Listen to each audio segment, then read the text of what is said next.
Eine Kleine Nachtmusik.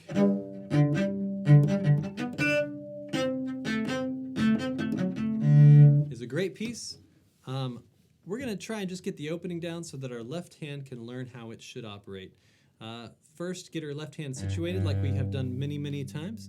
Play an open G and a fourth finger G on the D string, and our first finger goes to the A string. And we're going to leave that on that B, that first finger on the A string.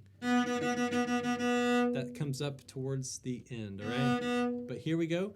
Keep that there, and we're going to play a G, open G, fourth finger G, open D, lift 2, 3, and 4 off of the cello. Keep that first finger still touching the A string. G again, fourth finger.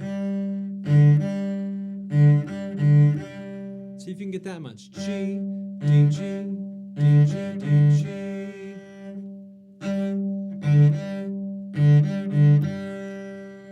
And if you can hear it already, G, we go to the first finger next.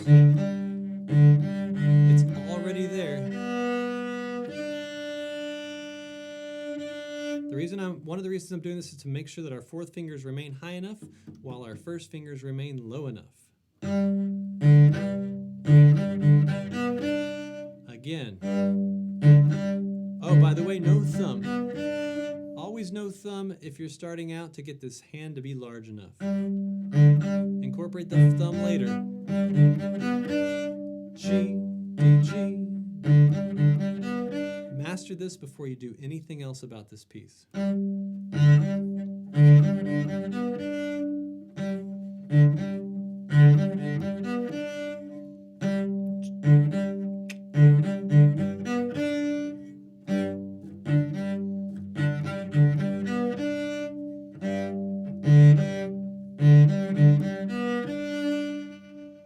Watch my other video to learn the rest of it. But that's super important for you beginning players.